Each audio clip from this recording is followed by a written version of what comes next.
Hello guys, അങ്ങനെ സാന്ത്വനം രണ്ടാം ഭാഗം പുതിയ പ്രൊമോല് നമ്മുടെ പോലീസുകാരത്തിയായിട്ട് നമ്മുടെ മീനാക്ഷി സംസാരിക്കുന്നുണ്ട്. പക്ഷേ ഒന്നും തന്നെ നടപടിയാവുന്നില്ല. ലാസ്റ്റ് നിരാശയോടുകൂടി നമ്മുടെ മീനാക്ഷി അവിടെ നിന്നും മടങ്ങുകയാണ്. അപ്പുറത്തെ കൃഷ്ണമംഗലത്തുകാര് നമ്മുടെ ആങ്ങളമാര് നമ്മുടെ മൂത്ത ചേട്ടൻ പറയുന്നുണ്ട്, അച്യുതന്റെ അടുത്ത് പറയുന്നുണ്ട്, എടാ നമുക്ക് പോലീസ് സ്റ്റേഷനിലേക്ക് പോകാം. ഗോമതിന്റെയും കുടുംബത്തെയും കള്ളക്കേസിൽ ഒരാൾ കുടുക്കിയാല് അത് നമുക്ക് നോക്കി നിൽക്കാൻ പറ്റത്തില്ല എന്നൊക്കെ പറഞ്ഞ് അവര് നമ്മുടെ ഗോമതിനെ രക്ഷിക്കാൻ വേണ്ടി പോലീസ് സ്റ്റേഷനിലേക്ക് വരാൻ പോകുന്നുണ്ട്. ഇനി അച്യുതൻ വല്ല മുടക്ക് ന്യായവും പറഞ്ഞ് അത് തടയുമോ എന്നുള്ളത് അറിയില്ല കേട്ടോ.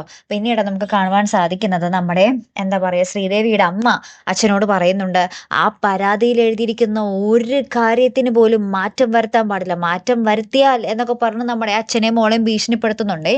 ഇനി എന്തൊക്കെ സംഭവിക്കും എന്നുള്ളത് കണ്ടു തന്നെ അറിയണോട്ടോ. എന്തായാലും ശ്രീദേവിയുടെ കാര്യം അച്ഛനും അമ്മയും കൂടെ തന്നെ ഭയങ്കര മോശ അവസ്ഥയിലേക്ക് കൊണ്ടുവരുന്നുണ്ട്. ഇനി എങ്ങനെയായിരിക്കും പ്രതികരിക്കാൻ പോകുന്നതെന്ന് കണ്ടു തന്നെ അറിയണം കേട്ടോ. കാത്തിരിക്കാം. അപ്പോൾ അടുത്തൊരു വീഡിയോയുമായി വരുന്നത് വരയ്ക്കും ഗുഡ് ബൈ.